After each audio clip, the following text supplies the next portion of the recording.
Okay, well, I'll call the Board Education and Business Committee meeting to order on Tuesday, January 25th. Rob sends his regrets. He's unable to be here today. And Joe, I believe, has sent his regrets. Will be unable to be here. I'd like to respectfully acknowledge that we're meeting on the traditional and ancestral grounds of the Coast Salish people, where that we're privileged enough to live, work, learn, and play. Can I have somebody to adopt the agenda, please? Trustee DeGroot. Seconded by Trustee Spilsbury. All those in favor? Okay, thank you. And the minutes of the November 23rd BEBC meeting, is there somebody that could adopt those, please? Trustee DeGroot, Trustee Doman, all those in favor? Thank you. Oh, okay. Action list, that would be our Secretary Treasurer. Jason, have you got an action list for us? I do. I'm just going to bring it up. Here it is. There's one item on it, and I will ask Claire to book 2 meetings, as we are coming up on budget again, and we should have dealt with this a little bit earlier, but we are where we are, and I know that CUPE's on this meeting, and we'll set up a meeting with both CUPE and the USW to look at this item before we get into the next year's budget. Great. So this was a motion of the committee to investigate options that helped offset the employment loss for CUPE and USW during the district closure week. Thank you. I do not believe we have any petitions or delegations, Claire, today.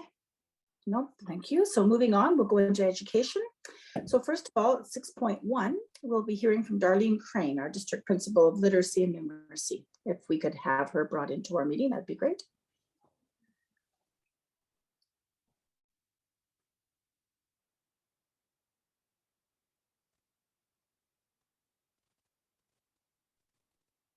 Welcome to our board meeting. So have you got a program or something that you've set up for us? Is it okay if I go ahead and share my screen? Please do. Now, I will admit this is a moment where I will say I am a learner. I am transitioning from a Teams world to a Zoom world. So just Jason, if you can kind of let me know if you can see my screen now. Okay, perfect. Heichka, thank you for the opportunity to join you this afternoon. It's a pleasure to get to be with you. I think before I begin, I would like to highlight and acknowledge that while I am so grateful to have the opportunity to speak to you, I just simply am the sort of little picture you're seeing on your screen and the voice you're hearing. But the work that you're going to see represents many hands across our district, many minds, many hearts, and also brings together a lot of the history of the district and heritage. So I want to acknowledge that this is not my work, but just my opportunity to share with you some of the work that is happening across the district focused on literacy. So I'm hoping to be fairly efficient in what I share with you in time. I'm not sure why the screen went black for a moment. So are we back, Jason?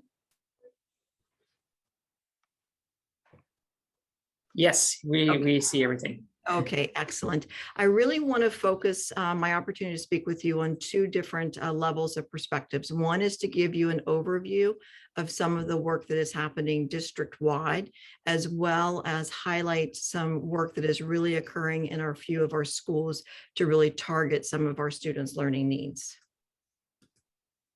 So the first thing, this is in both our strategic plan and our FESL, is to develop a district-wide framework for literacy. Those key pieces that will unite literacy instruction across our district. I want to mention that the working group that is working on this is co-facilitated. It's actually an element of the work that I'm very proud of. We made a decision that this work is being co-facilitated by Charlie Coleman, Indigenous Education, Karen Peterson, Inclusive Education, as well as myself. We believe that this framework needed to represent the voice and the perspectives of those three departments united, as well as represent for our district that it is the work of all of us. So the three of us are co-facilitating this work. We have a group of about 20 principals and teachers that are drafting this. So I wanted to share with you just quickly the key components that are going to be in the district framework that we'll have completed by the end of April. So there will be a vision statement that will tie directly back to our strategic plan and vessel. We're going to have guided principles that are really rooted in Indigenous perspectives and our beliefs around literacy instruction and culture of care throughout the district. We're also going to outline key components of a multi-tiered system of supports. One of the elements that we've talked about is that learning isn't always linear for our students, but while we keep progressing through grade levels, we need to have safety nets that when students haven't mastered key concepts or skills, that we have a plan to be able to support them. We can predict that's going to happen, so we can build structures that will help us be able to support learners in that journey. We have, of course, our 5 critical components of being an independent reader that I know some of our coordinators shared with this group last spring. We are designing an assessment flow chart that will be as part of our framework that will allow our staff to see that if we identify some needs for our students or through our district assessment, it gives them the pieces of what do you do next? What's the next the next layers to identify needs. We are gathering instructional and intervention resources that we can make recommendations back to our schools. One of the insights I gleaned last spring when I had an opportunity to visit our schools was that many of our schools and administrators are, they're really looking to identify resources that can assist teachers in the classrooms that are meaningful and supportive.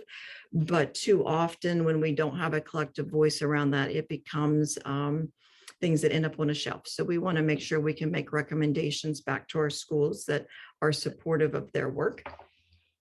We are also looking at what are interventions that we can have, again, available to schools, and then training and in-service for teachers to be able to deliver those interventions in a meaningful way.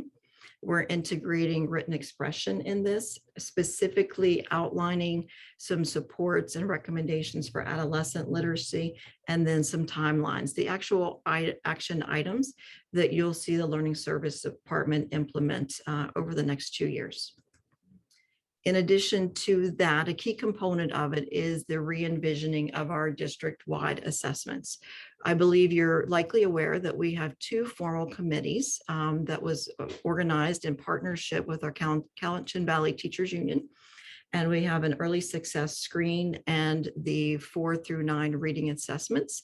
We began this journey believing that it was kind of a revamping or revising. When we were at the table with our educators, it became very clear that there is a request for us to do a little bit more than just revise. So we're looking at it through the lens of re-envisioning.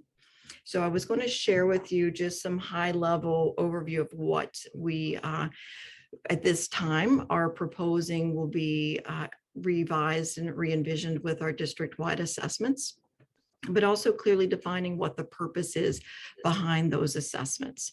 So through those conversations with our teachers and a few administrators, we wanted to clearly outline that the assessments that we're proposing and bringing forward for use across the district represent a blending between traditional universal screening models, which are often used within a tiered system of support, with a common formative assessment. When you go to just a universal screener, those are very quick, very high level assessments, but don't really provide targeted information that can help drive instruction. So we're going to blend that again with an assessment that is streamlined a bit, but does provide some high quality information for instruction and intervention. We're also going to really make sure that our language represents that this is a convergence of data, that this data combined with classroom data will help drive instruction and intervention, both at the classroom, school, and district level, and that this is being designed to be an inventory as opposed to a diagnostic assessment. While it's a common formative assessment and will give us good, meaningful data, it won't be used to be diagnostic for our students with really significant needs. We have other tools that we'll be recommending for that. So we wanted to explain a bit what the process has looked like up to now. Last spring, there were teacher surveys, sort of that street data piece that gave us information about what teachers were reflecting and identifying as concerning or positives about current district assessments. We also have the 2 formal assessment review committees that I have mentioned to you. And we also have a working group that is re-envisioning district-wide rights working group.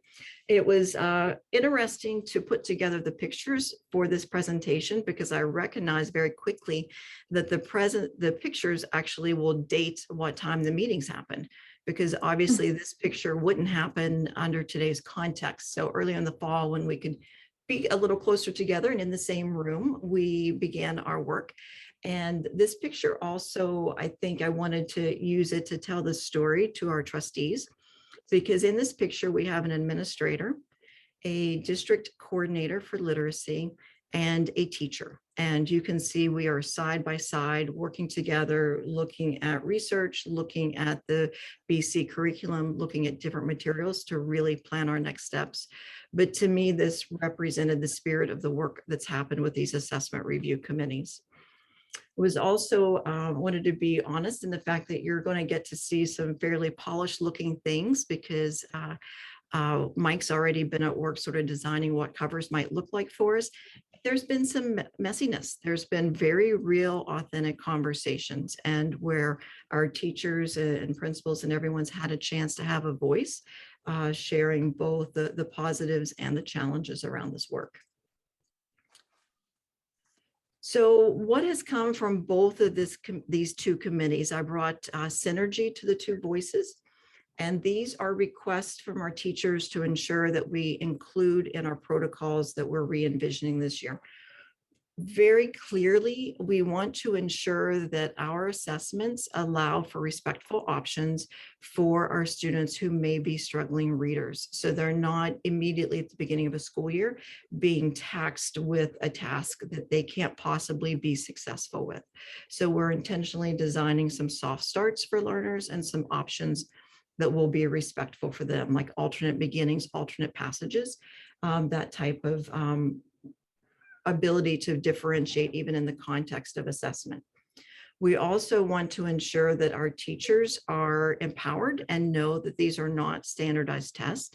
They can actually adapt the language and modify it to match classroom language, especially with academic language, so that we're assessing what we truly want to assess, and that is their reading skills. We want to ensure that we reflect play-based learning in our kindergarten to grade 3. So even within the context of assessment, students will be engaged in playful, kind experiences. And I think this next point, I'd like to pause for just a moment, because this was really carefully thought out and was a big part of our conversations of both of those committees. It was, how do we authentically represent Indigenous perspectives? And we wrestled with even utilizing the word assessment. And we had some very wise people at the table with us that helped us understand that the Halkamenim word related to assessment actually refers to sit beside. And so we really want to focus on the fact that through our district-wide assessments, it is a time for us to sit beside our learners, to learn about our learners in their journey. And it gives us generational knowledge so that we can skillfully guide them in their journey. That also these assessments are in no way designed or meant to be judgmental, evaluative, summative to teachers or students. It's purely about helping us understand where our students are at in their learning journey, where our classes are at, schools are at, so that we can come alongside and help guide. So the assessments are designed to be done with and for our learners, not to our learners. So again, changing a bit of our language and mindset around the assessments. It was, for me, hearing teachers' voices where they felt as though students had to pass these assessments really impacted my heart, because that's not the purpose of what we want. It's to inform and guide our work. I wanted to share just a few examples of how the assessments are going to be designed.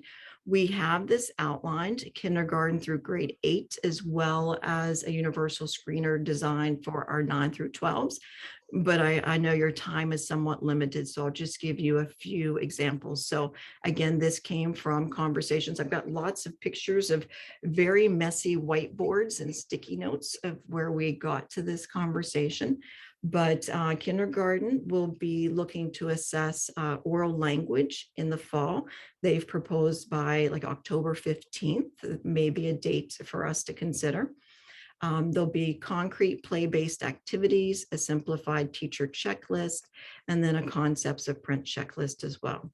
And then in winter, by the end of January, likely, kindergarten teachers would be assessing and looking at phonological awareness knowledge of their students. And then by the spring, by June 1st, we'd have data related to students' letter sound correspondence. Of course, this is just, we mentioned earlier about the convergence of data. Our teachers will be doing much more assessments in different areas than this, but this gives us an inventory as a district so that we can be charting that journey together. Grade 3, the proposal is a soft start for students who may be struggling. I mentioned that as part of our key components.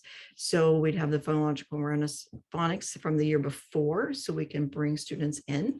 The grade 3s would be looking at some multisyllabic decoding, vocabulary, and an oral reading fluency with a literal retell piece. And then in the winter, like during January, would be a time for students. Let's pretend Darlene wasn't as successful in the fall as we'd hope. The teacher would then be able to go back in, sort of reassess to a touch point to see how Darlene is progressing on those skills. And then we would conclude in the spring with an oral reading fluency with a retell. I wanted to highlight that we were very specific in our planning around grade 4 and 7 and honor and acknowledge that our teachers are administrating and our students are participating in FSAs. So we want to be thoughtful about how much we layer on top of that. So equipping our grade 4s and 7s both with a very simplified assessment, could be a maze or a closed passage, and then really providing them meaningful data as quickly as we could about which students were not proficient on the FSAs, so we could use our flow chart to identify specific needs for those learners. I mentioned grade 9 through 12, we're going to be designing a universal screener that would be a really quick check on reading comprehension along with vocabulary. Again, that would then equip us to use, this is actually a draft of our assessment flow chart that would guide our teachers through, if students are struggling with comprehension, what assessments they could utilize to be more diagnostic, then to drill back to fluency, phonics, and phonological awareness. We did capitalize a little bit on our sense of humor about digging deeper. So there's cute little things like shovels and picks, and so we can be digging deeper about our learners. But this is also going to be an interactive PDF. So if we're making recommendations to say Easy CEBM or DIBELS, for example, those will be hyperlinked to resources that would then be at the teacher's fingertips. So I just wanted to share briefly with you the projected timeline. The picture may not come out very clearly, but that's an accordion. My philosophy and approach when I'm working with teams is to really be systematic. And at this point, we've been collecting data across our district, drawing that information in as we've drafted these ideas and beginning to draft these assessments and frameworks. As those are drafted, it's about sending that information, those drafts, back out to our district for multiple points of feedback from our teachers and stakeholders and administrators, and then drawing it back into the district. So that's an accordion on purpose. It's just sort of my way of thinking through the system of gathering information from across the district, getting those pieces in place, and then back out for feedback. I won't read to you all the different layers of what these timelines will include, but in June, we will be putting our final corrections and prep so that the assessments will be available for field testing in all of our schools. We would like to have a year where next year we put these in our schools, we utilize the data, but then we also collectively have an opportunity to reflect how were the assessments informal, like, I mean, informational, what was impactful, Are there any things that we need to tweak? And then really a solid launch then for fall of 2023. And also bringing the assessment review committee back together next year to hear the feedback from our teachers across the district. Then in fall 2023, we'll also be ready to pilot a numeracy assessment and then have the full implementation for literacy. We're also giving some consideration with the new redesigns with the assessments about, we're also going to be redesigning the data analysis piece and data entry. That's going to take quite a bit of work. We want to do it in a way that doesn't frustrate our educators. They're going to be trying new assessments. So we're going to be very thoughtful on what that piece looks like and make sure that we're properly supporting our teachers and schools in that journey.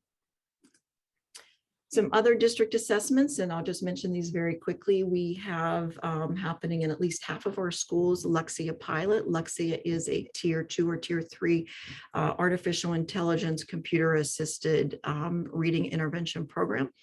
When students participate in that, the first thing that happens is it does a quick assessments and identifies exactly what skills are missing for that learner. And then it makes very specific information. So if Darlene goes through and does her placement assessment, it'll recommend that Darlene needs 120 minutes per week Lexia support. It also provides for teachers some lessons that they can come alongside. It's a blended model, so it's not just the students are on the computer and that is where their reading skills are fixed, but it requires that our teachers are sitting side by side, but gives the teachers ready to use lessons that they could use. We also have literacy leads in our schools and have begun sharing professional learning modules around all the 5 critical elements with some evening meetings. We have explicit phonics intervention lessons that are being utilized throughout our district. We offered a session on NI Day, as well as through our LART, Learning Assistant Resource Teachers have also been provided an opening training for that. We're going to continue that work. We have a really beautiful, this is more of a testimony to our teachers, but I did want to take a moment with the trustees to acknowledge the dedication of many of our educators. There is a very in-depth reading academy consortium on reading excellence. We affectionately refer to it as CORE. We have about 15 teachers who are utilizing some of their Pro-D resources to participate in that. It's about 40 hours of investment. So in any way that we as a district can support, honor those teachers, we're going to be doing that. So we're providing just some links and meeting space where we can have collaborative conversations and just sort of to celebrate and acknowledge the work that our teachers are doing. And there's also a parallel version that we're looking at now that is a consortium on reading excellence for adolescent literacy. We also have some very targeted work happening in some of our schools. You're likely aware that we had a partnership with one of our school psychologists with 5 schools that did very thorough research or did some assessments for grade 3. I've been a part of meeting with the schools looking at that data. And it's given some very early indicators. It's interesting, all 5 schools had very common areas of needs. That's actually informing a recommendation that I'm making to senior management that next year we offer some targeted in-service for our grade 4 teachers, because they're going to have learners that are going to have different needs than what we've had historically. And it's likely an impact of education from COVID. The current grade 3 students are our students who were in grade 1 when we began this journey. So we recognize some overarching needs that we're going to be looking at targeting next year. George Bonners also had a little different layer of support this year. We've had one of our coordinators that goes out there on Wednesday mornings and works with that school. And also we've provided in service on the 5 critical elements to all the teachers in that school. In addition to that, sorry, I skipped ahead a bit.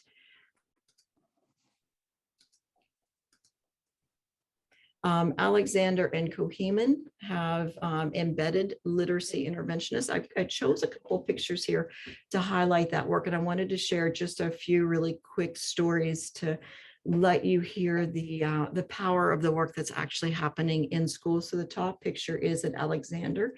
It is them utilizing one of the explicit phonics lessons. And I had multiple pictures, but the level of engagement was amazing.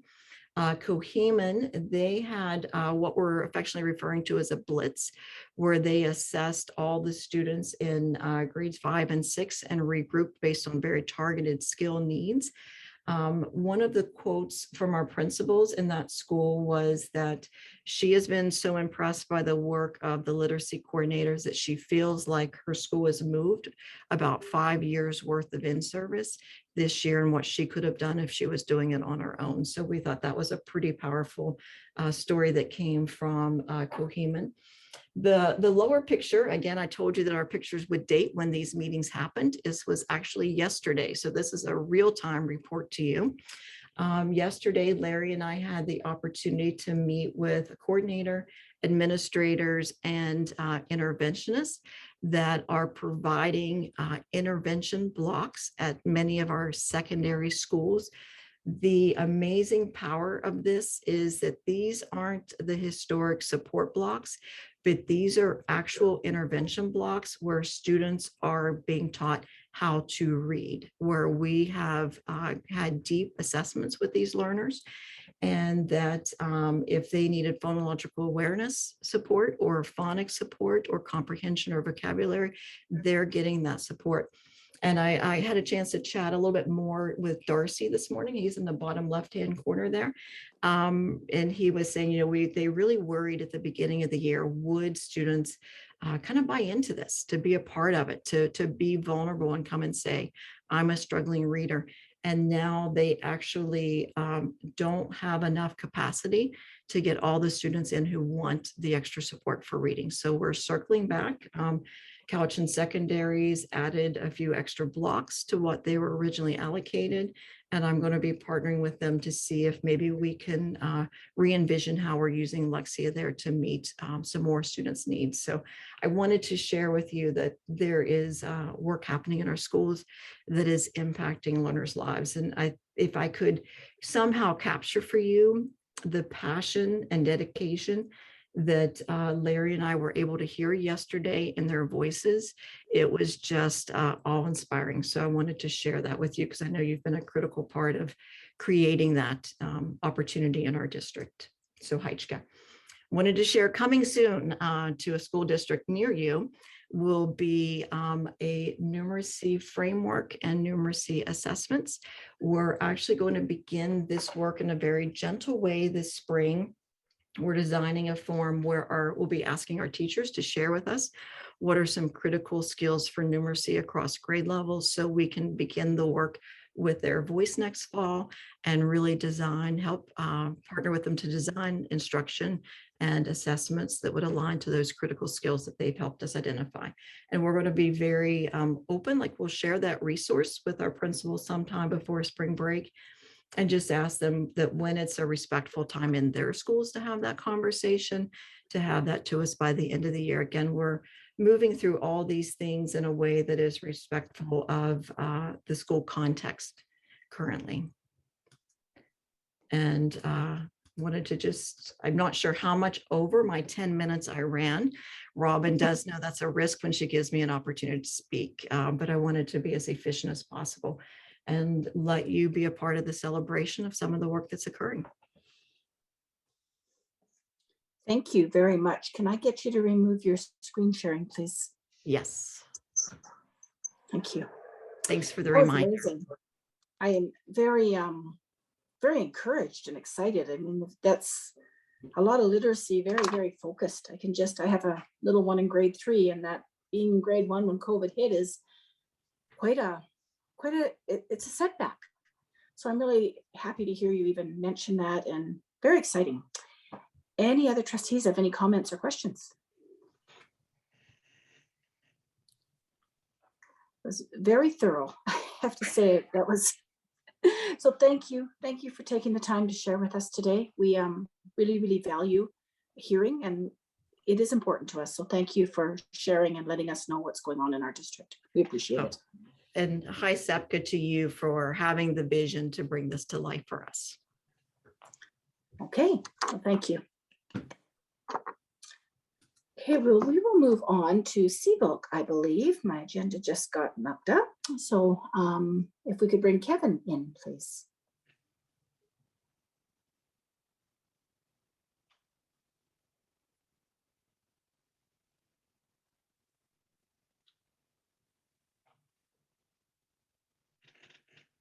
Here he comes.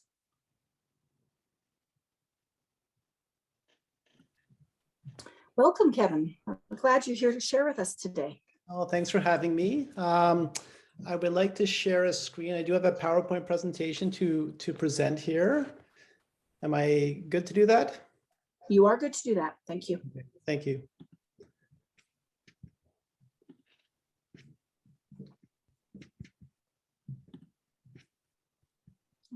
Lovely.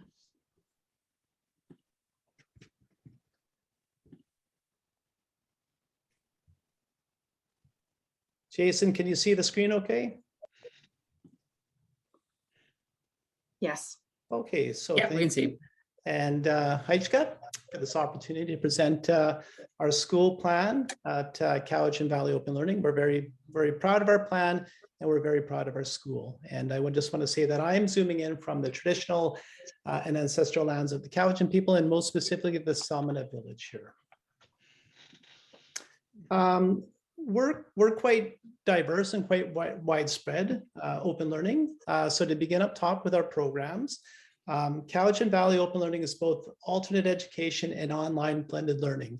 So alternate education, as you probably know, is in our main site on Nagle Street, and that's grades 10 to 12. Online and blended learning at the Grove is grades K to 12, and that's next door to us in the McCurdy building. As well, we have our dance academy, which is new, and that's across the street on Carensmore and going very well. That's grades 8 to 12, and that's a partnership with Adage Dance Studio. We've got Cowichan Valley Alternate School at Providence Farm for grades 8 and 9, looking to next school year, extending that to 7, 8, and 9. So looking to have grade 7s join that program at Providence Farm. And we have seen a need a little bit from our elementary schools, maybe for some grade 7s there. Take a hike, and I'm going to highlight take a hike a little bit at the end, because I think there was a bit of an ask for a bit more about this program. So I'll be speaking a bit more about that. But take a hike is a new program for us. We have 4 nature-based programs right now, 1 at Chemainus, 2 at Cowichan Station, and 1 at Scotts Falls. As well, we have 4 satellite alternate sites at each of the 4 secondary schools. And each one of those are full right now, and each one of those have a wait list right now. So like I say, we're quite diverse, and we're quite widespread in open learning. Our strengths, just gonna move this over a little bit. We have student choice and determination. We have a flexible curriculum for students. We have a focus on equity over equality. In our alternate site here, we have pod systems. So that means fewer adults with stronger connections with students. We have food for students. All students have access to nutrition throughout the day. And that's really important because we have a clientele here that unfortunately come from a lot of homes that don't have a lot of food at home. And so a lot of students rely on food at school to be able to eat and to be able to learn that day. Okay, student placement through the lens of our school-based team. So at our alternate site here, we really make sure that we're utilizing our school-based team to make the best choice for placements for students where they can be successful. We believe very strongly in the power of 3, and that is that every student should have at least 3 adults that know them well, that have a positive relationship with these students, and that know them well, and that leads into a culture of care. And we like to think that we have a strong culture of care, and if a student's in crisis at one of our schools or a student's in need, that we can have that wraparound approach, that we've got different adults that can step in a time of need. And lastly, at our alternate site here, we have weekly class reviews with immediate action plans after review. So on Wednesday mornings at 8:30, our school-based team split up. We meet with teachers, we do class reviews, we take a look at where students are, and we meet immediately after that and try to act on any actionable items for what we've heard from teachers. And we do that weekly just to keep on reviewing classes to see where students are. Our stretches are barriers to learning and impacts to academics. and many gaps in learning. So we deal with a clientele that, that have a lot of barriers to learning, unfortunately. And a lot of students have gaps in learning. You know, I do intake meetings with all the students at alternate school here. And sometimes I do intake meetings with students that haven't been in school for a year, or they've missed quite a bit of school, or they have, you know, big learning disabilities that have, you know, really kept them from being successful at school. So that's one of the challenges that we have with a lot of the kids that we deal with in alternate school. Other gaps or other barriers could be behavioral concerns, mental health concerns. Certainly we deal with those in alternate school. Student attendance and engagement, just with the clientele we have in alternate school, that attendance is something we really try to focus on with our kids. Many kids that we have come from schools that they weren't attending well. And that's something that we really try to turn around and try to promote attendance with our students, because we know that students that attend well usually do well. And the last one of our stretches, and Ann Kissinger and I found this when we went to write our school plan, our FESL, in the spring and into just coming into June there, is that we didn't find a lot of great data that we could use to write that. And that's something that we're really trying to turn around this school year, and trying to find the data that can lead us to again, refining our school plan. And that's the student learning survey. It's doing mental health surveys with students. It is doing literacy assessments with students to make sure we have that. A lot of the data that we used to write the school plan when we wrote it at the end of last school year was using the street data, the observations that Ann and I had. Okay, our 3 goals from our school plan. Number 1 is literacy. And I think Darlene did a really very thorough job of describing the importance of literacy and things like that. And I'm going to talk about literacy in the context of our school here, Cowichan Valley Open Learning. Our second school goal is attendance and student engagement. And our third is Indigenous re-engagement and ways of knowing. So how do we arrive at these goals? We, first and foremost, but firstly, we use staffed eco-cycle planning. So when I came here halfway through the school year, there was 2 PLCs left, and Ann Kissinger and I met, and we really liked that eco-cycle planning that could be used with staff. So we used 2 of those PLCs, the last 2 of the school year. And the first one, we had all staff do an eco-cycle planning, taking a look at structures and things we do at Open Learning to go through that. We took that data in, we collated it, we gave it back to staff. Then it was a process of looking what was important and things like that. And out of that, our school goals emerged. We also reviewed the data that we had, and like I said, a lot of it was street data. And lastly, we kept in mind the district strategic plan to try to align our school plan with our district strategic plan the best we could.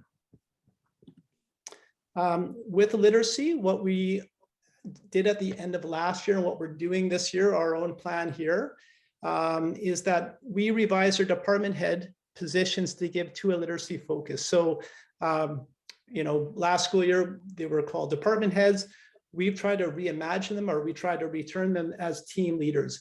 And we have 1 team leader with a literacy focus on the alternate side. We have 1 team leader with a literacy focus on the Grove online side. On our team leader meetings, we meet now monthly, have a literacy focus. As well as you can see on the top right-hand side, all of our 5 PLC times this school year devoted to literacy, to really try to have that focus with our staff.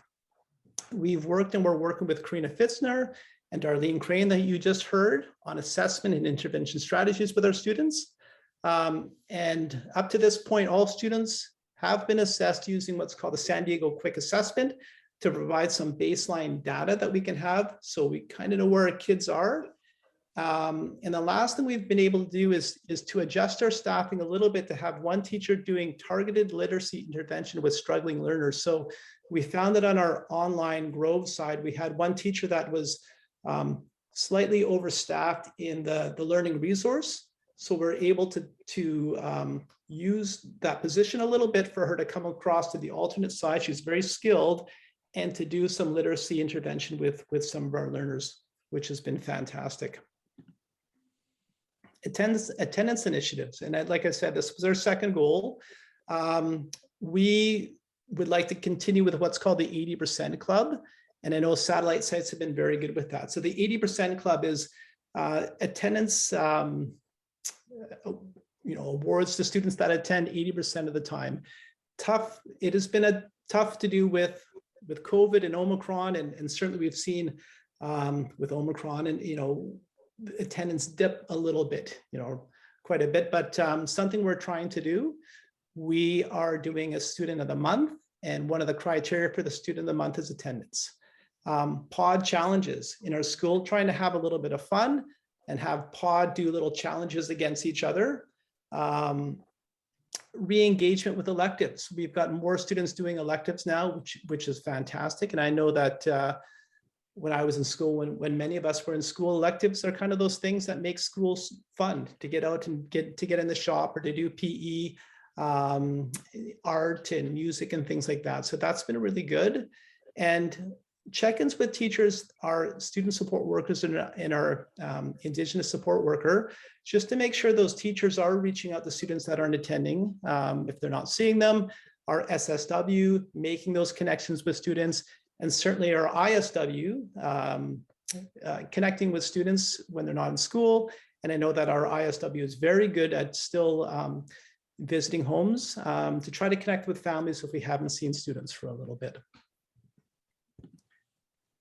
Indigenous re-engagement and ways of knowing is our third goal. We have monthly in-ed meetings or Indigenous meetings with action plans. So what we do is we meet as a team and we go through all our Indigenous learners, and we try to target ones that need an actionable plan. If we haven't seen them for a little bit, how do we re-engage these students if they're not coming? And again, that's sometimes our ISW, Oliver, plays a big part in re-engaging those students. We've got what's called our 7 Schools Inquiry Grant. So that was something that was applied for before I got here. But it's a grant that we're going to use in a couple different ways. One of the things we're going to do, and it kind of jumps down to the bottom point there, is that we'd like to have a logo which represents all of open learning. We don't have a logo, but we've began to work with Stuart Pegadun to try to come up with an open learning logo. He's going to work with some of our students, and certainly an open learning logo with an Indigenous theme to it. I know Stuart's got some really great ideas, and he's looking forward to working with some of our students here. The other one is that with our 7 Schools Inquiry Grant, we would like to have the foyer of our school have a bit more of an Indigenous welcome to it. Now, many of you know the building over here, the Duncan Elementary, the old building. It's a beautiful heritage building, but it doesn't have a really great, it's got a bit of a colonial feel when you look at it and when you walk in the front door. And 1/3 of our population is Indigenous. And we would certainly like to have some Indigenous art or something more welcoming for our Indigenous students, our Indigenous families when they're coming into our school, to increase that. And that's one of the goals of our 7 Schools Inquiry Grant. Just some pictures here that we found. So learning opportunities at the Grove. 3 of those pictures, the ones on the left there, starting with the girl with the dream catcher. We've got some people, some kids having a little fire there on a hike. These, I believe, are from our outdoor programs. And the right-hand one is felting. And we had a teacher that applied for an Art Starts grant and was able to do felting. We've had somebody come in, do felting with our kids, which has been really successful. And I did say I'm going to spend the last part of the presentation on Take a Hike. So Take a Hike was something, it's a foundation out of the Lower Mainland. They partner with districts, with schools to put programs in for students. So this was initiated a couple years ago, I believe, with CVOLC. This is the first school year. So in this first school year, our teacher for Take a Hike is Daryl Wright. He's got a real sort of outdoors background. We have a mental health clinician named Elizabeth Tilstra.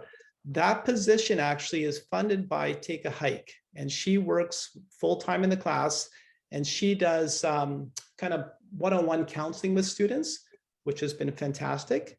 We have a student support worker. He is Cameron Gillis. He is new to us. It took a little while to get a student support worker who has the kind of the skills to do a program like this, but the outdoor ed background. Our initial student enrollment is 14. It's certainly, as we move forward, be looking next school year to increasing that number. The 4 pillars of Take a Hike: mental health, well-being, academics, adventure, and community. And just I'll talk a little bit on that 4th point. What I really like about Take a Hike is that every morning they start in a circle and they do a check-in, all the students with their teacher, with Elizabeth, the mental health clinician, with Cameron, and they'll be in a circle and they do a check-in. And it's that real sort of building of community. Every morning they do that circle check-in, which is fantastic. The other thing I'll say about Take a Hike is by far, they have the best attendance of all our programs in our alternate school here. And I think there's a real, I think it's that building of community that has really led to that real strong attendance in that program, which is fantastic. You can see the boy doing the kind of the hang loose symbol. That's at Strathcona Park. That's Noah. And then on the climbing wall, I believe that's Inti in a place called the Hangout out on one of the excursions there. Okay. Program objectives. So this is kind of the objectives for Take a Hike: increase student attendance and engagement. And like I say, it's been fantastic as far as it's a small number, not a big number of students initially in Take a Hike, but those kids are coming all the time. And I think it's just the work that's been put into it by Daryl that you can see in the red jacket there, that there's a real emphasis on that engagement, the attendance, and the kids are always there, which is fantastic. To engage students in social and emotional learning, it's part of that circle check-in in the morning. I know they do a check-in how people are out of 10 as sort of a start there, to help students improve their own mental health and well-being, and to improve academic success leading to graduation. So students can graduate right out of the Take a Hike program. It's grade 10, 11, 12. So somebody can come in grade 10 and be in the program for 3 years, graduate out of the program, or they can do 1 of the years or 2 of the years, but it is a program that students can graduate out of. It's a full grad program in that. Okay, just a couple photos there. And on the left there is, that is Jacqueline at the Aviation Museum, one of their outings. And again, we've got the climbing wall. And I think that, you know, I think we just saw that one in the last thing there. Okay, and just to highlight, they've been really super busy with excursions. So their day to go out with kids are Thursdays, and they really try to get out with kids on all Thursdays. So you look at some of the things they've done here. September 23rd, Newcastle Island for a day trip. They've been to Mount Suhalem. They've been to the Cowichan Valley Trail. October 13th to the 15th, they did a fall trip to Strathcona Park. So that was the one multi-day trip they've done so far. And I think it went super well, but I tell you, I talked to Daryl the next day. He was exhausted. It was a big trip. And he took a lot of students that hadn't done this type of camping before. Some of them have done no camping before. They went out and did a 3-day trip to Strathcona. And I know the weather wasn't the greatest and they got rained on and things like that. But I mean, at the end, it was a successful trip, but certainly it was a lot of work for those guys to put together at the beginning and to do with the students. They've been out to Scotts Falls and the Cowichan River, the Cowichan Valley Trail, the Romper Room, the Cowichan Valley Trail again. They've been to Maple Mountain, the climbing, hangout, the Aviation Museum, Goldstream Provincial Park, ice skating. And ice skating again. So real, you know, emphasis on getting the students out on the Thursdays and getting them out and doing that outdoor component with them. And I believe that is it for my presentation for our school plan and Take a Hike. I want to say a big hi Sepka for listening, and certainly if people have questions, I'm happy to answer any questions. Well, thank you very, very much. Can I get you to remove your screen sharing, please, Kevin, Yeah. so we can see each other?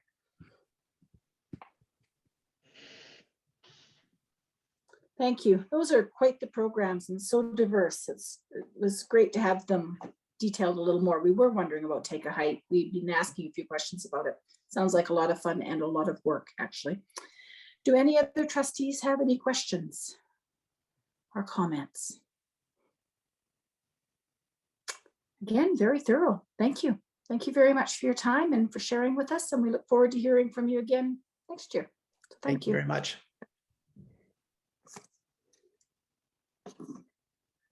Okay, 6.3 is our Rugby Academy fees with Larry Matten. Could he be invited in, please?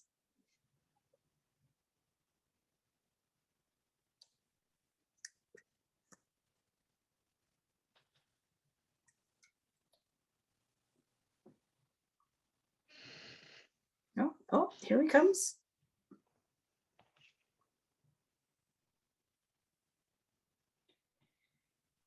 Ah, there we go. Hello, Larry. Hey, Welcome. Squell. Good to see you. Good to see you all too. Oh, would Ready you to, like to share? Okay. all right.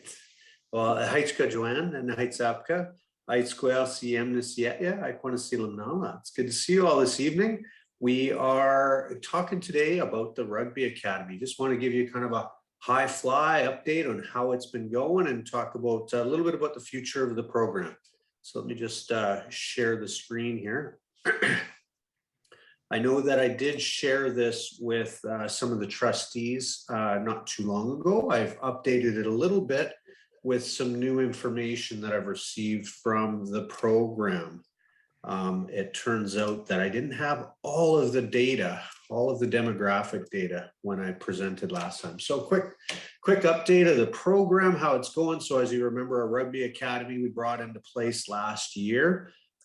We went through the process to approve it and then brought it into place starting in September. And they did a lot of recruiting last year. Happy to announce that they were able to get 34, not 33, but 34 students registered in the program. And ooh, I gotta make sure that I'm on the right screen when I switch images. Sorry, I'm at home today and I've got 3 monitors going, so I'm just trying to keep tabs here. It's been quite a successful year for them. You know, obviously we're only halfway through, but all of the grade 12 students right now are actively searching for scholarships and bursaries. It's quite exciting for them. Breaking down kind of just the demographics of the program. You can see the breakdown here. There was a student, when I got the data, the original presentation I did, there was a US student. The program thought, well, that's an international student. You don't need that information. It's not part of this. No, I need it all. Give it all to me. So there is one US student from Texas who's come up and is playing for the participating in the program. We've got, as percentages, you can see 9% Alberta, that's 3 kids, 2 from Saskatchewan, and then we've got 11 from British Columbia and 17 students, or 50% of them are actually local students, 17 from the local community here. So that's quite exciting. And then looking at the breakdown there, originally they were just going to be grade 10 to 12, but they ended up adding in some grade 8 and 9 students upon requests of some parents.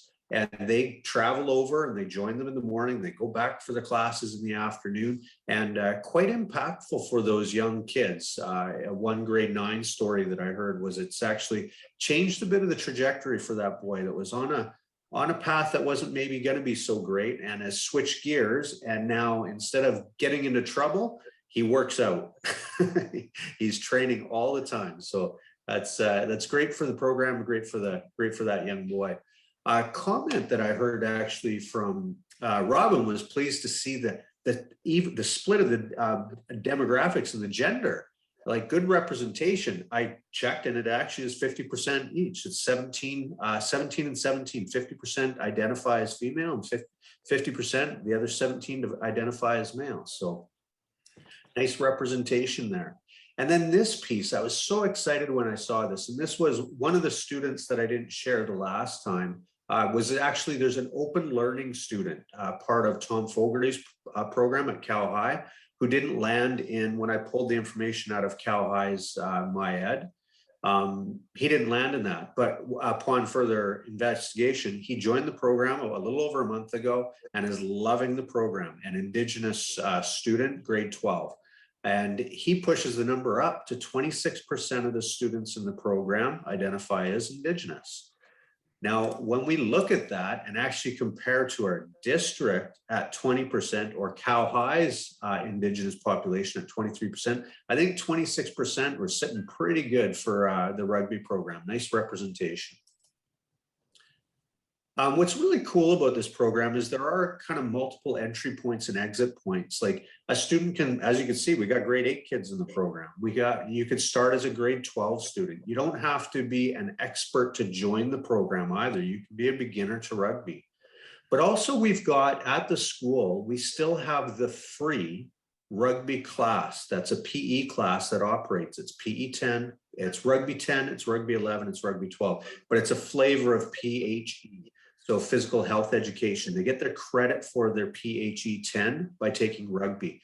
Now that's a free class that runs in the school alongside this other program. So it's not part of the Rugby Academy. It's its own course where kids, if they just want to try rugby but don't want to pay the money associated with the Rugby Academy, they can still do that through the Rugby 10, Rugby 11, or Rugby 12. And I'm happy to announce that class has 30 kids registered, and it's a full cohort of students. So a mixed grade, it's grade 10s and 11s, 12s all together. This is a building year for him. So it was meant to be a pilot year. They're working hard to try to get this thing established, this program established. Knowing that, he provided a few extra supports and brought a few things in this year kind of at his own cost because he really wanted to get this off the ground. So when he brought this into place, he got it set up. The idea was to have just one coach working alongside a teacher. And now they've got a couple of coaches working alongside a teacher. They brought in a strength and conditioning coach, plus the expertise of Robin whenever he's available. He's joining in and he's instructing as well. And then certainly that expertise of Robin for those grade 12 students and even some of the grade 11s that are being scouted right now to post-secondary. That's that kind of value added, I guess, to the program. So a bit of a building year, but they're seeing quite success and lots of interest heading into next year. Not just a program though at Cal High where they go and they spend their 2 hours and 40 minutes doing their rugby. They try to extend it beyond just that. So there are opportunities for these kids to get engaged in other activities. For example, a number of these kids actually went out with Robin and joined in some elementary schools to teach elementary kids how to play rugby, just the basics of rugby. And certainly well received by the elementary schools. Also, there's a group of kids that had some great opportunities to travel through this program and join the U18 Boys Canada Trials and the USA Eagles U18 camp, Portugal 10s. And these are just a few of the opportunities they've had. I know they're planning right now for potential trips later on in the school year as well and heading into next year. So once things kind of settle around pandemic, hopefully there'll be even more opportunities for them to get out and participate in these great opportunities. So one of the reasons why I wanted to bring this to you was to share the great successes of the program, but also to talk about a fee alignment that they want to propose. So just a reminder, this year was meant to be a bit of a pilot year, and they are bringing in a few extra things. So for next year, that strength and conditioning coach will be paid through the program, as well as training gear. That was kind of an add-on. Students had to pay extra for that. That's all going to be included in the fees. And the new fee, this is the current fee structure for this year. So BC students are paying $275 per month, out of province $750, international $1,500. They built into the budget funds for hardship as well. So there's still that opportunity for students who maybe struggle financially to be able to apply for subsidies. And I'll talk a little bit about that a little later. Oh, I didn't update this. Nuts. I'm going to go back. I meant to update this here. BC students are $550 per month. Out of province is $550. The international should say $1,500 there. I apologize for that. International, when I say international meaning outside of Canada, They wanted one fee structure for Canadian students to get this opportunity, another fee structure for outside of Canada. So the US student is paying $1,500 a month, and they want to maintain that heading into next year. That should be in the briefing note that I gave you, or that you should have there. Important to note, though, that our local students will qualify for up to a $200 per month subsidy. They just have to apply through Robin McDowell Rugby to qualify.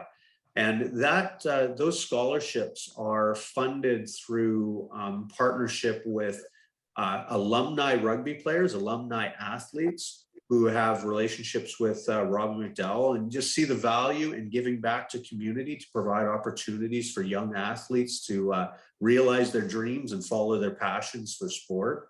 Also through his organization, McDowell Rugby, he finances that way, and through businesses, local businesses as well. He's also wants to implement next year a full ride scholarship to local First Nations youth. So that's one thing that he's quite excited about implementing into next year. Trying to keep those numbers high. Like I said, that representation of Indigenous rugby players in the program. This program has, I'll go back just briefly. I didn't mention it on here, but I did talk to it, I think, in the briefing note. There's also Jumpstart and Kids Sport are two organizations where you can apply for funds up to $500 to $700 a year for each one of them to, again, help subsidize programs like this, where they can use that to pay for fees, or use that to pay for fees and their athletic wear or their gear. Cal High PAC has already reviewed the program and approved the fee structure heading into next year. They passed the motion there. You can see seconded by Vicky, moved by Heather. It's in their minutes. Right now, so that's the fee structure, just a quick synopsis on the fee structure, but I want to talk about some of the cool successes that are happening like right now. So they are in the middle of these interviews. So all of the grade 12 students are being interviewed by universities and colleges all over BC, Canada, North America, for opportunities for scholarships to play rugby at post-secondary. So pretty cool opportunity for these kids to continue on with the sport, those who want to. They're doing them as these group interviews and then being invited back for individual interviews. And they've been happening for the last couple of weeks, and they're going to continue into early February. And they hope by late February, they'll start to get some answers around scholarships. But maybe Robin's a little optimistic, but he's thinking there could be up to $250,000 to $500,000 worth of scholarships on the table here. And like hot off the press, has not decided yet, because Asia here is getting a number of offers. Asia has her biggest offer so far is $87,000 American to play at Lindenwood with the Lindenwood Lions in St. Charles, Missouri. So pretty excited about that. And there's one other UVic scholarship that's been offered to another student as well to play rugby with the University of Victoria. So local here on the island.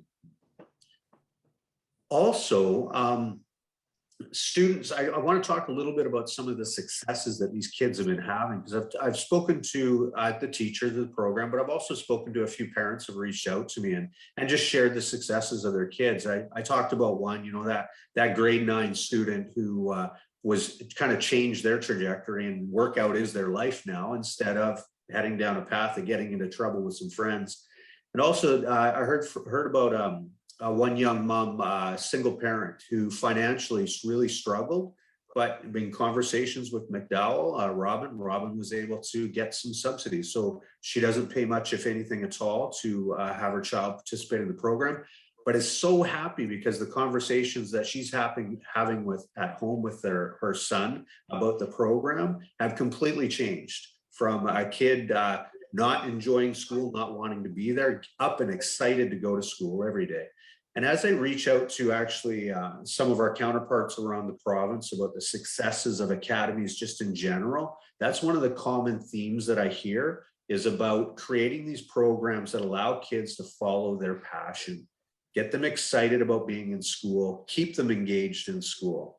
So it's some pretty exciting stuff. And I know that other school districts have done some really creative things to keep those doors open as wide as possible for all students. So it's, you know, equal opportunity despite where they come from financially. And I think that's some stuff that certainly Robin's trying to do on his own as heading up his McDowell Rugby, to keep those doors open, to find funds to subsidize as many students as he can. So kids are going to walk out of this program with a number of options. I know some kids are in this program right now and they're thinking about university and the opportunities that could be opened up through playing for a university team, but others are actually looking at maybe continuing on with the sport without participating in university, and that's okay too. Certainly some kids are getting looked at for you know, the provincial rugby team to compete at national level. So, you know, there's those opportunities for sure. And certainly, you know, you talk about those scholarship opportunities for kids, talk about return on investment. You know, you participate in the program for 1 or 2 years and you can walk away with a full ride at university. Those are opportunities that are going to change some trajectories for some kids. So pretty cool opportunities for kids. Now, and I mentioned here, becoming internationally known program. Because this is a unique program, there aren't any other rugby programs that I know of on Vancouver Island like this, where kids have the opportunity to come and get elite training from a nationally known coach, with the opportunity afterwards with his connection to actually engage in conversations about scholarships at post-secondary. So we're creating a pretty unique program here with great opportunities for kids. And all I think next steps here, as per the briefing note, is just looking for that approval to adjust the fee structure, align it so they're all aligned except for the international students, bringing them all into that $550, knowing that our local students will qualify for up to $200 of subsidy as well, and a potential full ride for one local Indigenous youth, First Nations youth. And I will stop sharing there and say hi, Sapka, for letting me share rugby today. Thank you, Larry. That was, you can tell you're very passionate about the program. It is a great program. It's awesome. It's awesome that our children have got the opportunities that they have. Before I ask other trustees for a comment, I have a question, or more of a comment, I guess, is twofold. Number one, are we receiving adequate compensation for our out-of-province children that we're not subsidizing their schooling as well as having them in our rugby program? And number two, we're raising the fees for our local children. Why would we not just leave our out-of-province children's fees at $750? Because that was acceptable, that was working, and it would provide the buffer. I would think that might work out the best, in my opinion. So those are my questions.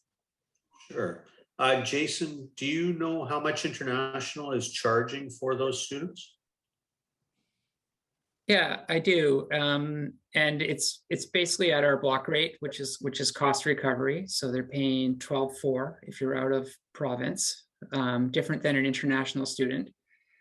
And when we're finished here, I'm going to come to our board policy that I think needs to be updated to reflect board oversight over that fee. So that's just a fee that we established very quickly in the last spring for the students coming in, but it is cost recovery. So as long as they're all paying, the board is break even.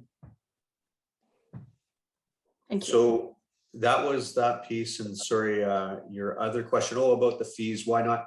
Well, I think part of the challenge is just looking at the sheer numbers there. If we've got, 17 local, 11 from around the province for a total of 28, keeping the out of province, those 5 students at $750, it doesn't quite get him to that place where he needs to recover his costs. Right, like he subsidized the program this year substantially, bringing in that strength and conditioning coach, adding an additional coach, and all that. I'm not sure that he quite get there, and maybe that was part of his thought process. Interesting suggestion. I actually wasn't. I was suggesting leaving the rate at $550 for our local children, and just not lowering the $750 down to the $550. Oh, I'm That's what I- sorry. Yeah, sorry, Yeah, wasn't Yeah. that clear. yeah. Okay, any other, oh, trustee Doman, have you got a thought?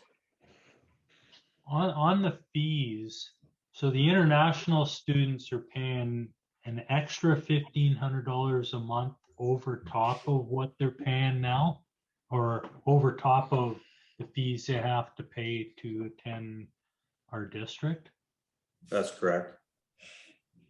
Wow, that's quite a bit. And the out of province students, they're paying the $550, and how much extra do they pay to attend our district?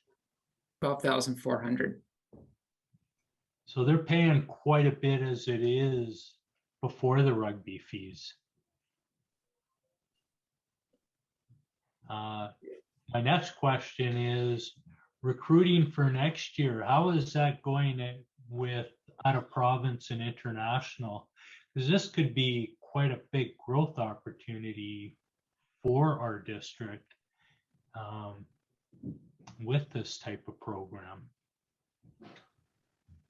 Yeah, agreed. I'm not sure how far along he is in his recruitment right now. I know he's waiting on the fee structure to really push it. He's out having those conversations with parents, and he's got his team out there having conversations with parents for sure.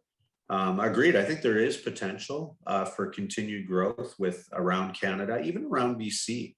Like I said, like I've been looking at the Lower Mainland, and there's no rugby program like this. They had one in Souk, but they had to scale it back. It wasn't running as well as they wanted it to. So Thank Yeah. my comment on those fees is keeping the in Canada fees the same across the board, because it could be a real draw for our district, let alone the rugby academy. So that's my comments. Is there any further questions or comments, or does anybody want to move the motion? I'll move the motion. I'll second. Second by Ken. Any conversation on the motion? Yeah, I think this is a good thing. We should be doing other types of academies too. Don't know what, but Any other comments are on the motion? Okay, all those in favor? Motion carries. Thank you. Thank you, Thanks, up, Larry, everybody. Thank you. for all your excitement. We're excited too now. Thank you. Thanks. Thanks. Okay, well, we'll move on to policy now, number 8. No, I'm sorry. We will not move on to policy. We're in business and operations, and we get to talk budget. Joanne, I think you got a question from Jason there. Oh, okay, I've got to back up. Yeah, I just want to back up a bit to tag on to the out of province tuition. It is an item that currently in board policy number 2, role of the board, isn't under the board's oversight. So right now, policy 2 talks about the board approving academy fees and fees for international students, but I believe that policy should be amended now that we're seeing out of province students to include them within the policy so the board can make a decision. So when we've set that tuition at 12.4, that isn't with board oversight currently. The board may choose to change that and match an international rate or something else. So that we just did that as a cost recovery because it wasn't within the policy of the board. So I think that we also need likely an admin procedure now. We do have one for international, and we do that talks about how we collect those fees, because I know we've been missing other sports students who have come for teams that aren't related to the schools that are out of province and are deemed to be fee paying under ministry guidelines. So we need to make sure we collect those students as well. And like we need an admin procedure. So I just wanted to highlight how this has sort of brought all that forward, that we have a couple of gaps in our policy and admin procedure. Thank you. Thank you. So we may bring back policy to the next BEBC to address the out of province piece. Okay, Okay, we're on to budget. okay, budget, that's you too. Okay, here we go. Our apologies for not having the actual budget bylaw document ready on Friday for the agenda, but we did get it out to trustees and to give you the opportunity to review it if you wished. I would like to start with, I'm going to quickly bring up the budget document that we are asking for a recommendation to the board on this evening. And it is a multi-page document. It is, whoops, I don't have it shared, do I? I have it only up on my screen, hang on.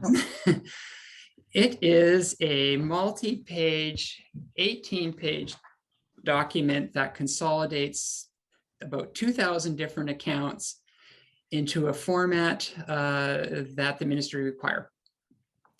So it is made up of a bylaw, which is $113 million. Where's the total there? It should be in there somewhere. 113,384,752. That is made up of the operating fund, special purpose fund, and capital funds, and I'll go into these in more detail. This statement compares the amended budget to the prior year's amended budget. And so and that's what's required in our submission. We file our financial statements against the annual budget, so it gets really confusing when you look at how much change has happened this year to compare last year's amended to this year's amended. So I've gone and broken it out and compared it to where we thought we were last May to actually show the board what's changed this year. And now I'm going to exit this share and enter that work.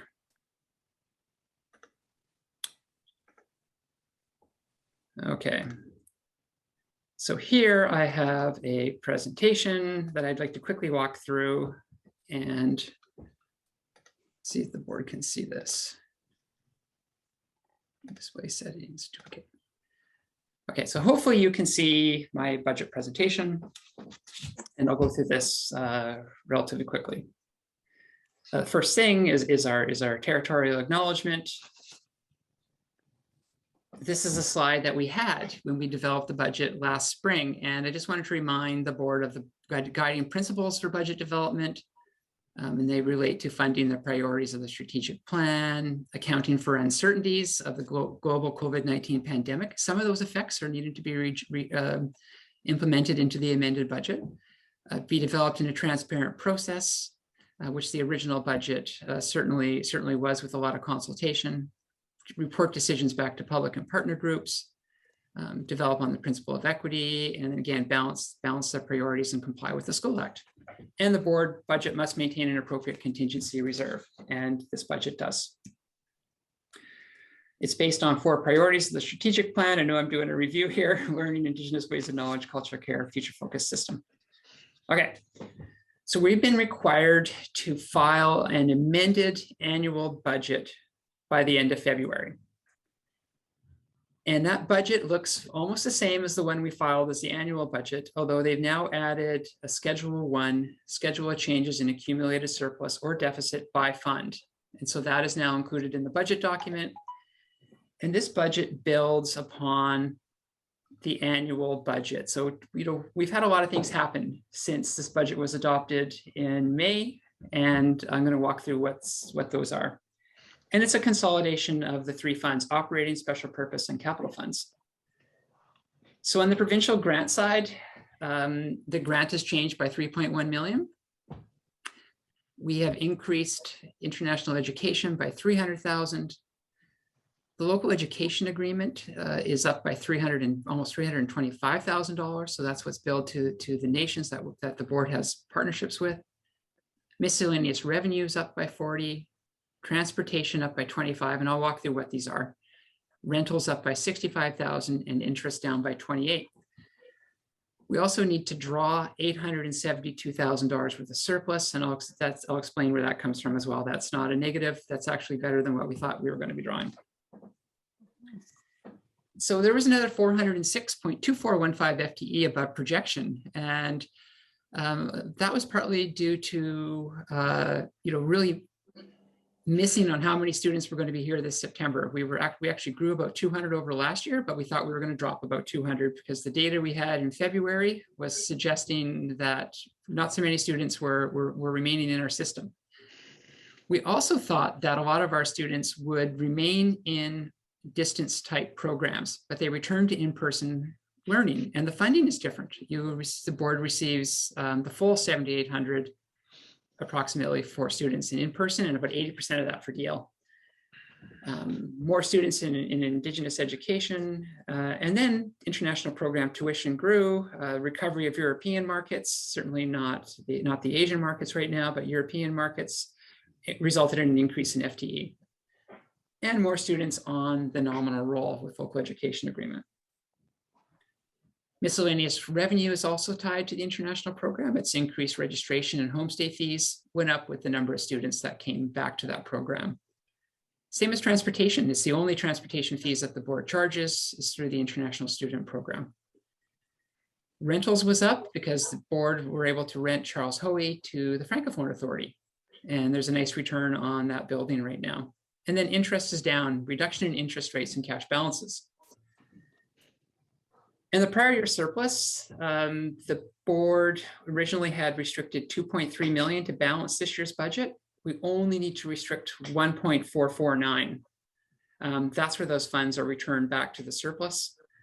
In addition, the board restricted 1.7 million on the financial statements for unexpended budgets, which include things such as Indigenous education, school supply rollovers, learning resources, BC Ed Plan, other targeted commitments. So those are things that are unspent at the end of a school year that are roll over to be spent in the next year. Some of them have to be spent. So surplus looks like this. It opened at 6.5 million. We now need to draw 1.449 instead of 2.341. We still have the restriction for the underexpended budgets from last year. So unrestricted surplus available after this budget is almost 3.3 million, up from 2.4 million or $891,000 that could be used to help offset next year's budget, the 2022-23. That means that we've gone from 2.55% to 3.5% of the operating budget in surplus in this budget. Salaries, there's been some changes here too. Principals and vice principals went up, and I'll explain why that went up a little bit. Teachers is up almost 2 million. I might as well talk about that one now. With the additional 400 students came 26 FTE teachers. And that is just the wage cost. The benefits are also reflecting as increased as well. Education assistants, clerical and trades, grounds, custodial drivers, etc. Those are all really just reconciling items. They're very small on 8 million, 4 million, and $5.5 million adjustments. Excluded, very small adjustment as well of 29,000. Again, a wage increase that aligned with teachers. And an area we're recommending an increase in this budget, which hopefully is a one-time increase, and it's we're recommending $150,000 additional be put into casual replacement. It's a rough go right now with COVID absences and even responses to vaccinations, booster shots, etc., and just people off on long-term leave with a lot of illnesses. It may be a one-time blip, hopefully it is, but we would recommend having a budget that reflects what we see our actual expenditures being. And then under in-service, extracurricular and department head, up about 280,000, and those are just rollover items from the last year that were unspent, things like the BC education plan. And I just talked about all those there. Benefits. So statutory benefits up by 436,000. A couple of reasons for that. One, lots more teachers. The other, unexpectedly, the rate went up. You may have seen that very late in the year, it was announced that CPP maximum and the percentage was increasing, and it cost a fair bit of money. Pension benefits, again, up with teachers. And then health, good news, our premiums are actually down more than what we thought they were going to be. And that reflects the underutilization of those benefit plans in the previous year. Nobody went to the dentist or a physiotherapist, for example, during COVID, during the prime COVID year, the first year of COVID. So that actually means that we're about $406,000 higher than overall than what we had in the previous budget, the annual budget.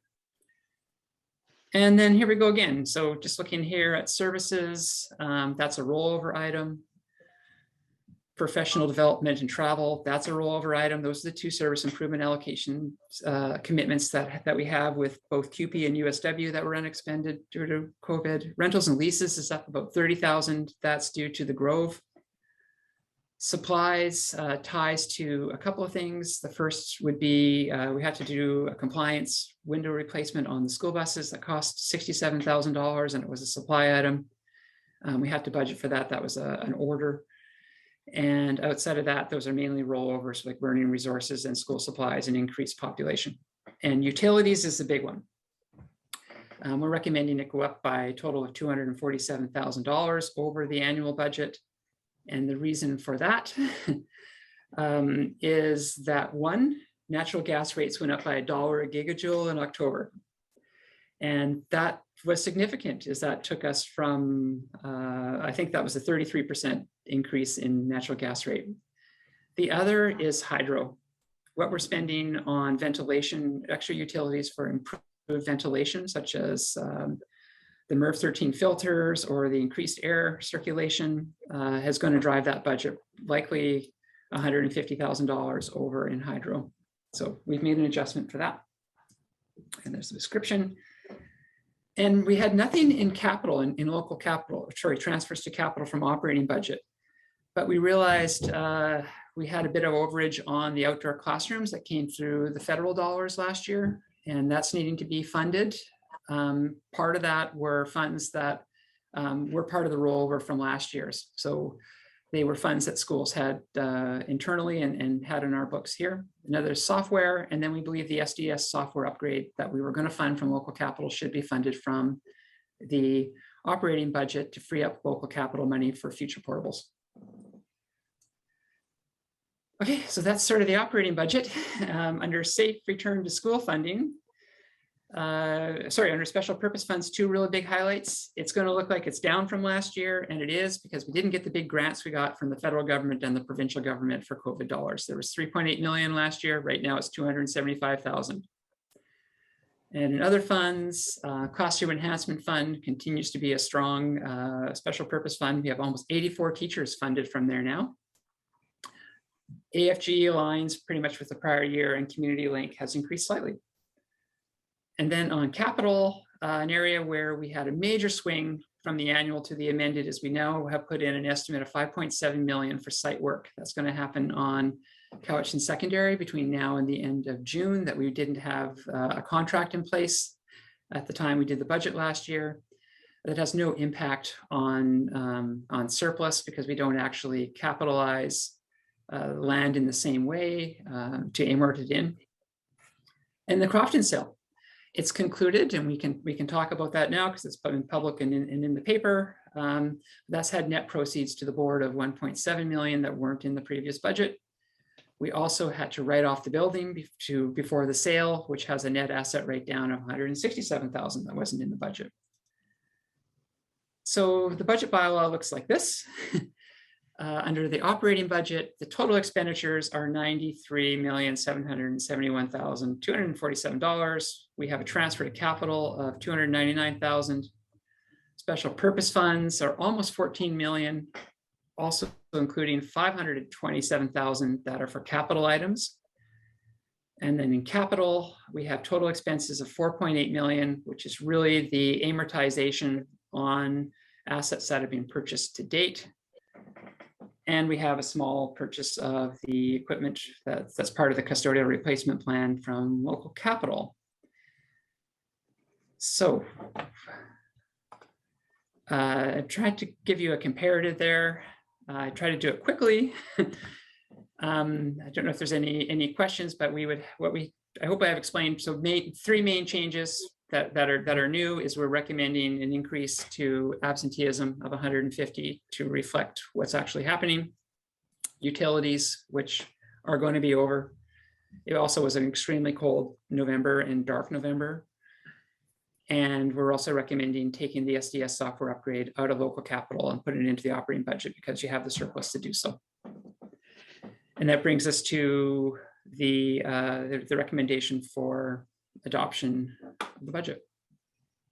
Thank you very much. We are so lucky as a board to have somebody who can put it into such understandable language for us. Really appreciate your time and effort in making us be able to follow it.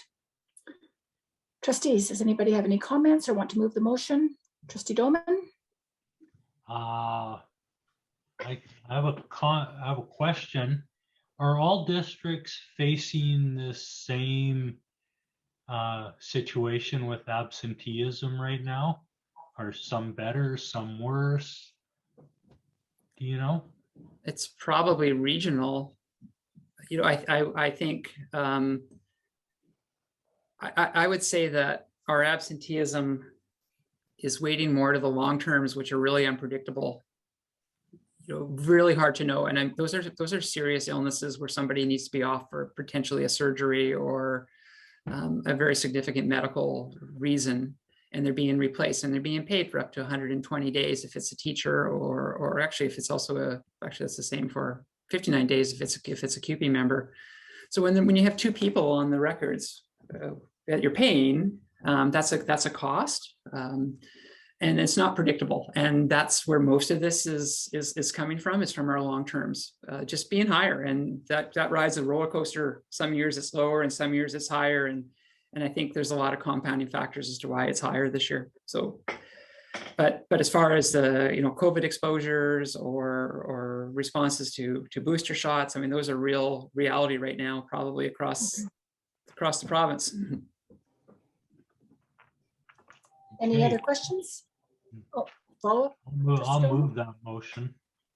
Thank you. Seconder for the motion, Trustee Croft. Is there any conversation on the motion?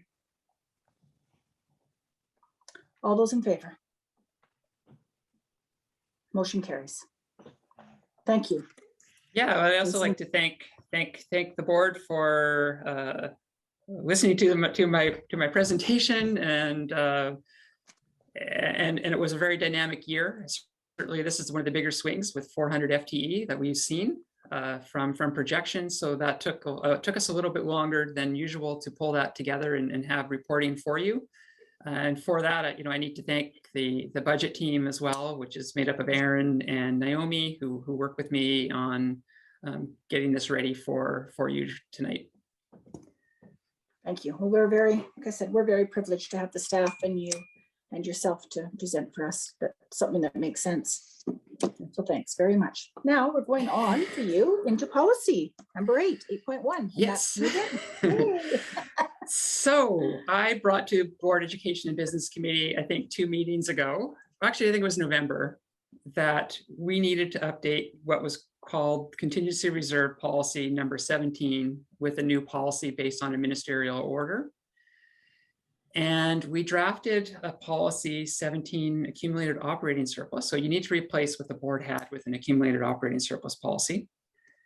And we ran that through the audit committee in late November for feedback.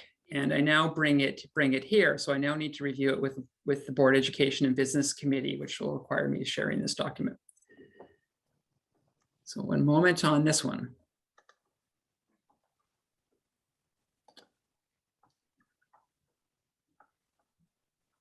Okay, there it is.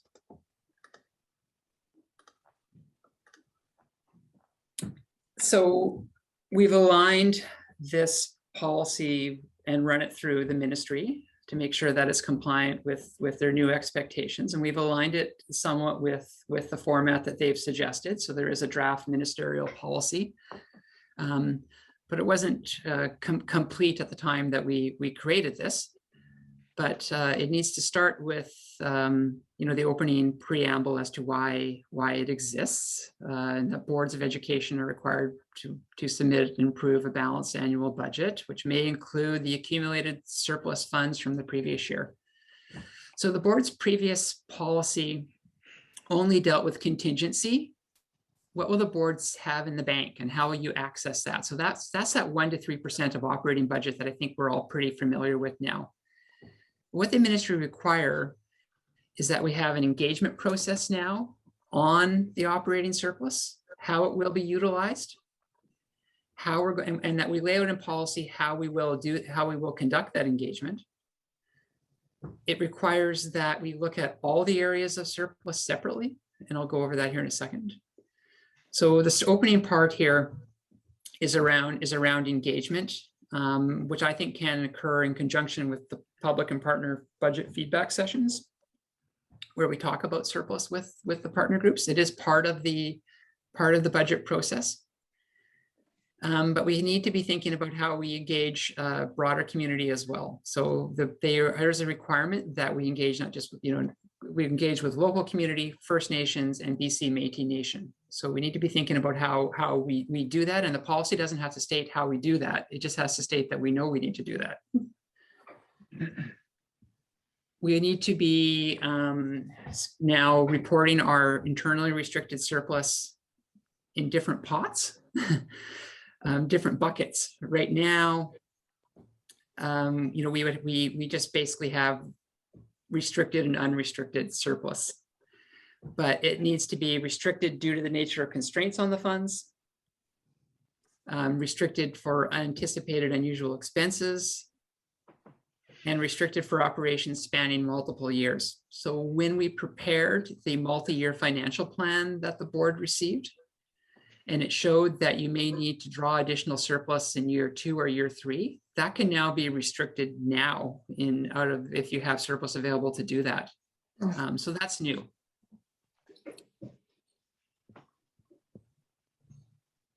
We left intact the unrestricted operating surplus for contingency, remains intact to as it was before, 1 to 3% of operating expenditures and how that may be accessed. So that part was good. That was strong already. And the ministry liked that when we ran this through their policy department. We can restrict for future capital cost sharing. So if a board knows you're going to have a future school site and you need to be saving, or a future school project, and the ministry say to you, you need to contribute 5% of that project, you can begin to restrict your operating surplus for that. But it needs to be a pre-approved plan. Local capital, this is an area that the ministry has been somewhat concerned over, in that local capital is an easy place for boards if you were so inclined to hide operating funding surplus. Once you transfer it to local capital, it's off your operating books. So if you think you have an unexpectedly large surplus, you could put it over there in local capital and park it for future capital expenditures. They want to make sure you have a process for doing that that's transparent. And there's reasons for this. There's examples in the province where this hasn't gone well. And reporting. There's a requirement to provide the ministry with an annual report on those approved allocations and how they support the board's strategic priorities. So increased accountability around the use of surplus. So when restriction is being surplused, it needs to be in alignment with the board's strategic priorities. So why is it important to save that money and put it into this particular pot for future use? So we have to report all that out, and I think we can do that through our financial statement discussion and analysis report. That's a brand new report that we showed you, I think, in September, might have been October. What this just means is a whole bunch more work for the finance department. And yeah, here's an amended policy. I'll just stop sharing in case there's any questions on it. Thank you. Any questions? So the objective is this replaces contingency policy 17. And I just want to confirm that I have run it through the ministry, where we'll be one of the earlier districts to do this. I sat on the financial management committee with the ministry, so I was part of I was representative for, well, not just for Vancouver. I guess I wasn't anyone from Vancouver Island, but I was one of 5 Secretary Treasurer representatives on the establishment of this policy. We have one more to go. There's going to be another one that's going to need to come around financial reporting. Much more accountability and consultation required. That's all I have. Thank you. We have two more administrative procedures you have for us Oh, no, there. I see trustee Spilsbury. Oh, there we go. There's a question. Thank you. So I'm just wondering about the engagement process around budget and surplus. I think our engagement process with our liaison meetings with education partners have been very valuable for us, as well as it would satisfy this up into First Nations and Métis Nation. My question is, we could easily add them into that liaison group. Do we need to pass that as a motion, or can we just add them to the liaison group? We can just add. Okay. Yeah, Thank we can just add. But that is, I think it's the spot to do it. Mhm. That consultation and talk about the surplus sort of in sort of a bigger, higher level, like not to the detail that we present to the board that it's this line item or this line item, but conceptually, why are you having to hold money back for future years and balancing, et cetera? We can do that then. Okay, thank you. Thank you. Any other questions? Yeah, trustee Dolan. Actually, I don't have a question. I would just like to move the motion. Is there a seconder for the motion? Trustee de Groot, any conversation on the motion? All those in favor? Motion carries. The next two items are for information. They don't require a motion as they're an admin procedure, not a policy. Off the action list, we have Administrative Procedure 516, promotion of students in trades. And it has been, sorry, gotta keep rolling through here. It has been basically drafted to ensure that when issuing a request for a proposal, the package will include the request for contractors to consider in their response to use the students in trades. Also, when a contract is ready for award, the successful contractor will be provided with information on how to connect with the careers department should there be opportunities for student involvement.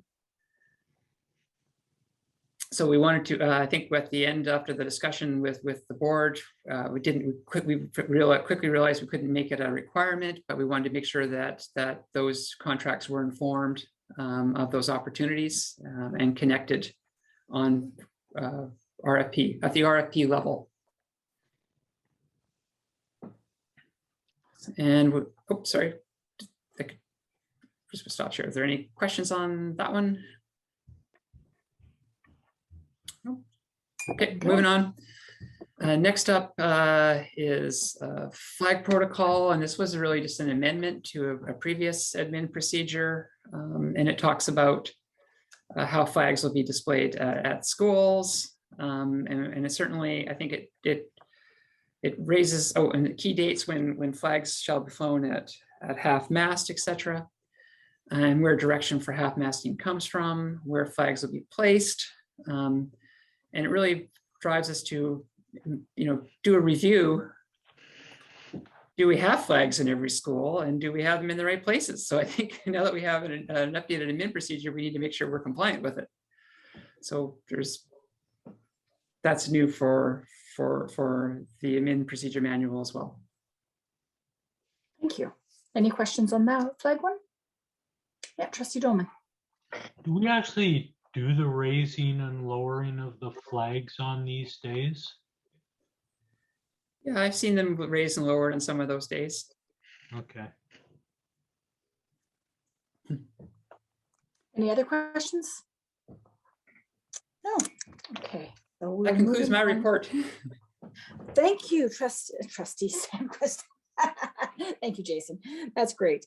We'll move on to committees. The highlights of the January 18th advisory committee meeting. The minutes are attached. And I just will quickly say that it was kind of hard, and it shows the times that we were just so close to our Christmas break and people were already tired and not complaining about being tired, but we're tired. We have another holiday coming up in February, and it's just an interesting thing. We need to be kind and really support our people and our staff and our partner groups. And I think, can I have a motion to adjourn? Trustee Spilsbury and Trustee DeGroot seconded. All those in favor? Thank you.